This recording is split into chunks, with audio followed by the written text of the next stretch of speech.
So one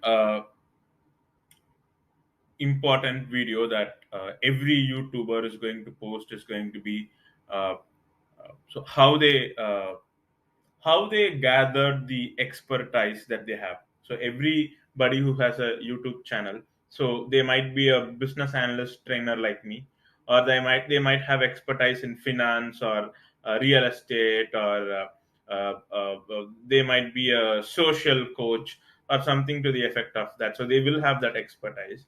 But then one important video that I see in all YouTube channels is how they gathered that expertise and what is their backstory. Uh, so I thought I'll just make a very short video to explain my backstory. So when it comes to my backstory, I started out as a business analyst a long time ago, 8 or 9 years ago. So when I started out, I was placed in a very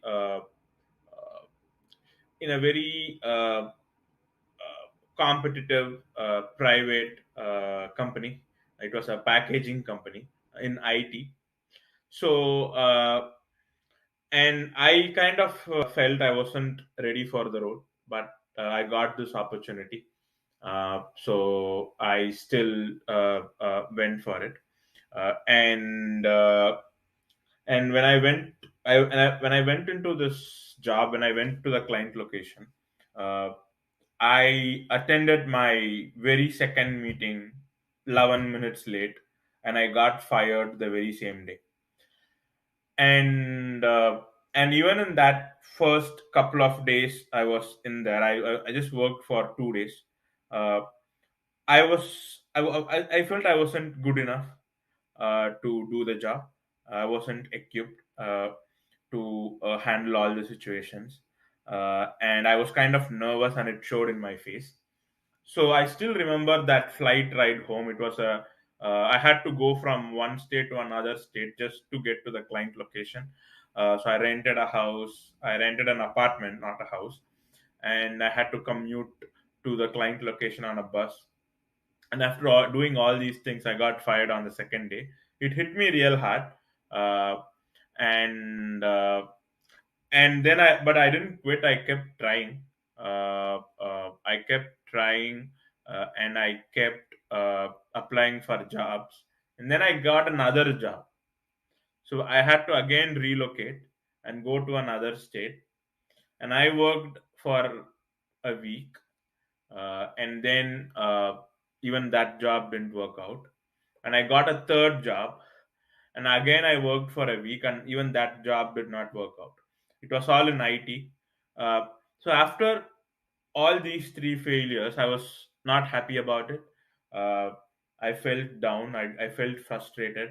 Um, I felt angry. I felt things were unfair, and I couldn't continue working on this field. And there was a lot of people to misguide. I did go to many trainers and to get some training, but then that didn't help. The theoretical training that they gave did not help in real time environment, right?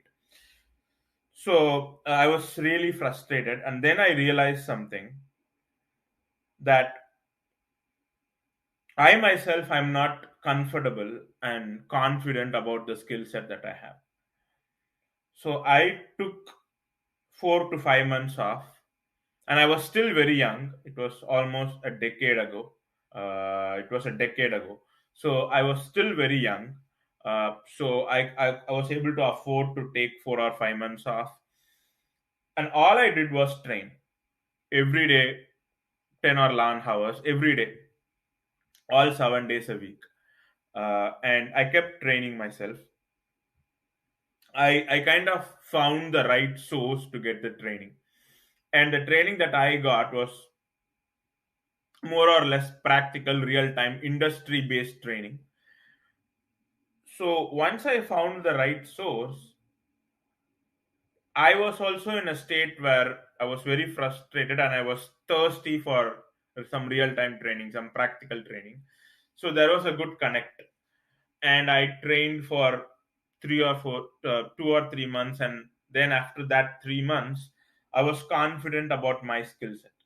Uh, so even if I got fired the fourth time, I was very confident that I'll get a fifth job immediately, almost immediately. So once that happened, I had to market for another 2 months, which was again frustrating. Uh, and then finally, I got a position with a client, and I held on to that position for 2 years as a business analyst. So I worked with that client for 2 full years as a business analyst, and they did not let me go this time. This time I had to move because I wanted to try out some other roles, but I did give them 24 months, and they were very happy about my performance. And in that 2 years itself, I started working as a business analyst lead. After 12 or 14 months, I started working as a business analyst lead, and I started going and talking to high level clients immediately from day one. So those 2 years turned my professional life around. And so and then I realized at some point, many folks around me also, they are facing the same issue that I was facing. So when you go to a training center to get trained, they are going to train you on theory, which is unfortunate. Which is, I'm not telling this as a complaint, but that's all they can do. They can't train you with a real world application. It's not under compliance, it's not legal to do that, it's not correct to do that. But they can always uh, explain some anecdotal scenarios that they faced, and they can always explain using an internet application like Amazon or Facebook or Skyscanner or uh, JPMC website, right? So they can always use a website to explain. At the end of the day, when you go to the client location, you are going to work on an intranet application, and whatever you are going to be trained with will be an internet application. But at the end of the day, it is an application, right? So if the training was real time and practical like that, I would not. I mean, I would not have gone through that experience where I'll crack an interview, go there, fail. I'll crack an interview, go there, fail. I'll be able to give all the right answers, but then still, if I'm if I go to the real time, if I go to the client location, I will not be able to deliver. And this was because of the theoretical training as opposed to the practical, real time, anecdotal, application based business analyst training that one needs to go into the market. Uh, so I realized that people around are also facing the same situation that I was facing a long time ago.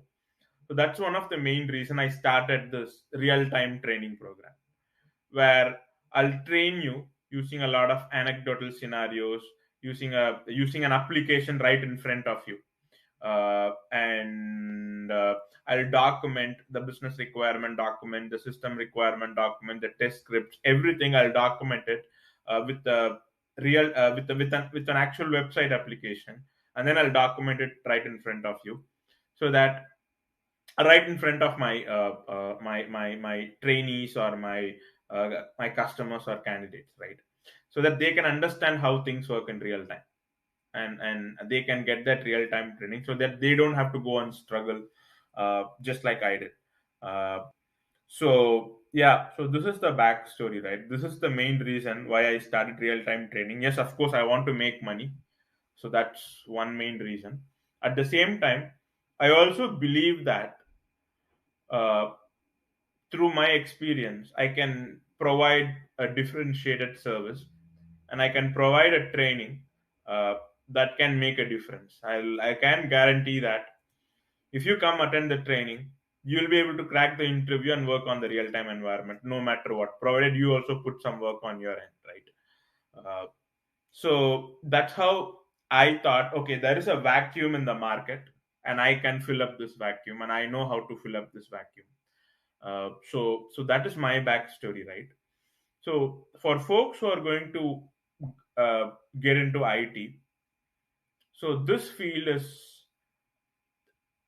on the first sight, this field looks very competitive. This field looks as if there is a lot of work. It's very hectic, and that's a general complaint, at least in I think everywhere around the world, right? you have to work too much, you'll get pushed to perform a lot of activities each and every day. But my personal experience was that i would I would always take up an IT job as opposed to working a manual job. So manual job is something that I can't do. I find it hard to do manual labor. But if you compare it with manual labor, or if you compare it with customer service, I have been a rental car manager. I used to work for a rental car company as a manager. So if I compare it with that kind of a role, I think work wise, you do uh, less work comparatively, and it's a very comfortable job. You could sit and work from home, especially after COVID, right? And you don't work. I think your productivity hours will never be more than 4.5 hours, or 5 hours max, though it's an 8 hour workday. And I had contrary feelings about how much people work. So what I hear outside is one thing. So they keep saying that IT jobs are hectic, but what I have personally faced in all these years is the complete opposite. And I personally feel what I have seen is true as opposed to what people say, because I personally feel many things that people say are just bullshit. I mean, provided they are saying it without having any first-hand knowledge. And when it comes to the noise outside, that specific noise, people saying things without having first-hand knowledge or without going through the evidence is large, right? I think we can all agree on that. So I think this is a false narrative that people are creating. I don't know the reason behind it, but this is an absolute false narrative. Just like college is hard, just like you don't have to go to college these days. That's the most false narrative that I've heard in my life. You don't have to go to college. I think college is important, and we should think beyond survival, right? Even dogs can survive. We should think beyond survival, and we should try to become sensible human beings. And I think college will equip us to do that to a certain level, right? So there's a lot of false narratives around us, and IT job is hectic is one more false narrative, is what I think. So the advice that I want to give from my experience to the folks who are trying to get into an IT field as a business analyst, or as a scrum master, or as a developer, or a tester. So the advice that I would like to give is, before you start applying for jobs, make sure you get trained, and make sure that you acquire that skill set to a point where you are very confident, and that's very easy with all the technological conveniences that we have Udemy, we have Coursera, we have so a lot of these online platforms where you can get that skill set. At the same time, also talk to your friends, maybe some good trainers, go work with some good trainers, or uh, uh, uh, join their training program where the training is more practical, right? So if you want to take up a Java developer role, try to design a very small application yourself, and try to understand what kind of challenges people face in real time environments. You can go talk to your friends, right? They always want to talk about these things, the challenges that they face, right? So if you do that, and if you acquire a lot of skill set, if you acquire the required skill set and then get into the job market, I think 70 to 80 percentage of the issues are problems are already solved. And then once you get in, if you have that interest for that tool, let's say you are a Java developer, and you really don't want to stop coding, you are really interested on that tool to a point where you don't want to stop coding, then you can really earn a lot of money. You can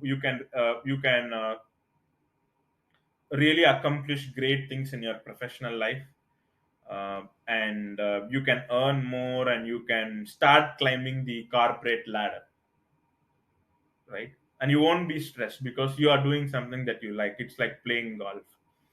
Now, that is something that helped me. I like gathering requirements. I like elicitation.